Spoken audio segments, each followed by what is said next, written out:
বর্তমানে বাঙালির অন্যতম পছন্দের জায়গা দীঘার আজকের চিত্র তো সবার পরিচিত, কিন্তু তোমরা কি জানো আজ থেকে 100 বছর আগে দীঘার পরিস্থিতি ঠিক কেমন ছিল, বা বর্তমানে দীঘায় গেলে কি কি নতুন চিত্র দেখতে পাবে?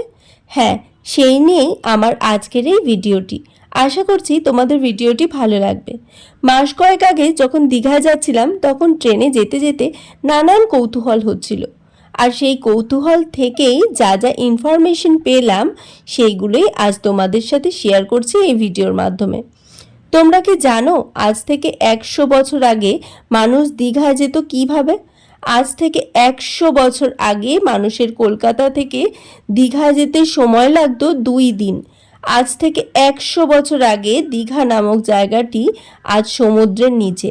শুনে মনে মনে অবাক হবে, এ যেন এক রূপকথার গল্প। সেই সময় দীঘা ছিল সমুদ্র পার্শ্ববর্তী একটি গ্রাম, যার নাম ছিল বীরকুল পরগনা। বর্তমানে এই জায়গাটির হদিশ পাওয়াই যায় না, কারণ বহু বছর আগেই তা সমুদ্রের নিচে তলিয়ে গেছে। দীঘার ইতিহাস গড়ে উঠেছিল এই বীরকুল পরগনা থেকেই। ইতিহাস বলছে 1775 সালে হেস্টিংস বীরকুলের মনোরম সমুদ্র সৈকতে গরমের ছুটি কাটানোর জন্য একটি বাংলো তৈরি করেন। প্রাকৃতিক পরিবেশে ইংরেজদের মাছ ধরা, সমুদ্রে স্নান করা, এছাড়াও নানা বিনোদনের জন্য বীরকুলের সৈকতে বিশ্রামাগার তৈরি করার পরিকল্পনা ও উদ্যোগ নেওয়া হয়।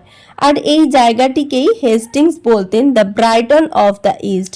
পরবর্তীকালে সামুদ্রিক জলোচ্ছ্বাস আর ভূমিক্ষয়ের ফলে বীরকুল ভগ্ন স্তূপে পরিণত হয়, আর পরবর্তীকালে অবসর বিনোদনের জন্য তৈরি করা এই বাড়িটি সমুদ্র সৈকতে বিলীন হয়ে যায়। 1780 সালে সেই সময় সমগ্র পূর্ব মেদিনীপুরেই যাতায়াতের ব্যবস্থা ছিল হাতি, ঘোড়া এবং নৌকো। মূলত কলকাতায় বসবাসকারী সাহেবদের ছুটি কাটানোর জায়গা ছিল এই দীঘা। কিছুটা পথ নৌকায় আর কিছুটা পথ হাতি ঘোড়ায় চেপেই তারা দীঘায় আসতেন। সেই সময় সাহেবদের থাকার জন্য দীঘার বালিয়াড়ির উপরেই গড়ে উঠেছিল ছোট ছোট বাংলো। যদিও পরবর্তী সময়ে 1911 সালে ব্রিটিশ সরকার কলকাতা থেকে সড়ক পথে দীঘার যাতায়াতের উন্নতি ঘটানোর চেষ্টা করেছিলেন, কিন্তু সেটা বেশি দূর এগোয়নি। 1921 সালে দীঘায় আসেন বিখ্যাত হ্যামিল্টন কোম্পানির প্রতিষ্ঠাতা জন ফ্রেন্স নেথ। তিনি প্রথমে ওভালেন গাড়ি করে বেলদা এবং বেলদা থেকে ঘোড়ার পিঠে চেপে কাঁথি, তারপর হাতিতে চেপে পৌঁছান দীঘা। প্রথমবার দীঘা এসে দীঘার প্রেমে পড়ে যান তিনি, এবং এখানেই গড়ে তুলেছিলেন তার স্বপ্নের বাংলো রানসউইক হাউস। আর এই বাংলোই হয়ে ওঠে দীঘার প্রথম উন্নয়নের ফলক। মাঝে মাঝে তিনি 2 সিটার বাইপার প্লেনে চড়ে কলকাতা থেকে দীঘায় আসতেন, আর সেই প্লেন দেখতে ভিড় জমাতেন স্থানীয় বাসিন্দারা। দেশ স্বাধীন হবার পরে দীঘাকে সৈকত নগরী হিসাবে সাজিয়ে তোলার জন্য তিনি আবেদন জানান তৎকালীন মুখ্যমন্ত্রী বিধানচন্দ্র রায়ের কাছে। আর ধীরে ধীরে গড়ে ওঠে সৈকত আবাস, জল সরবরাহ, আরও নানান ব্যবস্থাপনা।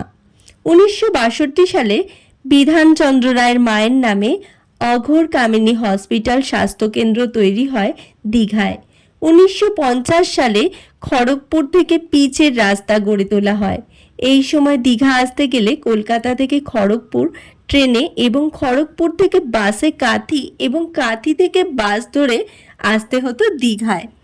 এই বাসগুলোর চেহারাও কিন্তু এখনকার বাসের মতন ছিল না। 1970 সালের পর থেকে সড়ক পথে যাতায়াতের উন্নতি ঘটতে থাকে।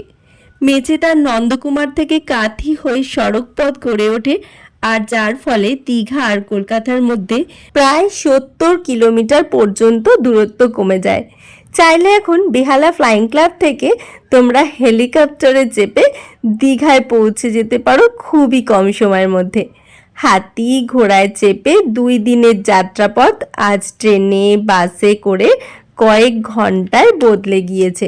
দীঘায় ঢোকার মুখে সদ্য নির্মিত প্রবেশ তোরণ পেরোলেই কিছুটা এগোলে তোমাদের চোখে পড়বে রানসউইক হাউস, বর্তমানে যা রাজ্য বিদ্যুৎ পর্ষদের অতিথিশালা হিসাবে ব্যবহৃত হয়। এই ভবন 100 বছরের ইতিহাসের নীরব সাক্ষী। সত্যি এ যেন এক রূপকথারই গল্প। আর এই দীঘা আজ এত সুন্দরভাবে সেজে উঠেছে, সেটা তোমাদের সাথে শেয়ার করার জন্যই আমার এই প্রচেষ্টা। যারা অনেক দিন আগে দীঘায় এসেছো তারা এই নব সাজে সেজে ওঠা ওল্ড দীঘার সমুদ্র সৈকত দেখলে অবাক হয়ে যাবে। আমার এই ভিডিওটি ভালো লাগলে একটা লাইক করতে কিন্তু ভুলো না। আর নতুন বন্ধুরা যারা আমার ভিডিওটি দেখলে, তোমরা আমার পরবর্তী ভিডিওর আপডেট সবার আগে পাওয়ার জন্য চ্যানেলটাকে সাবস্ক্রাইব করে অল নোটিফিকেশন বেলটা অন করতে কিন্তু ভুলো না। পুরনো বন্ধুদের অনেক অনেক ভালোবাসা। তোমরাও কমেন্টে কিন্তু আমাকে ভালোবাসা দিতে ভুলে যেও না।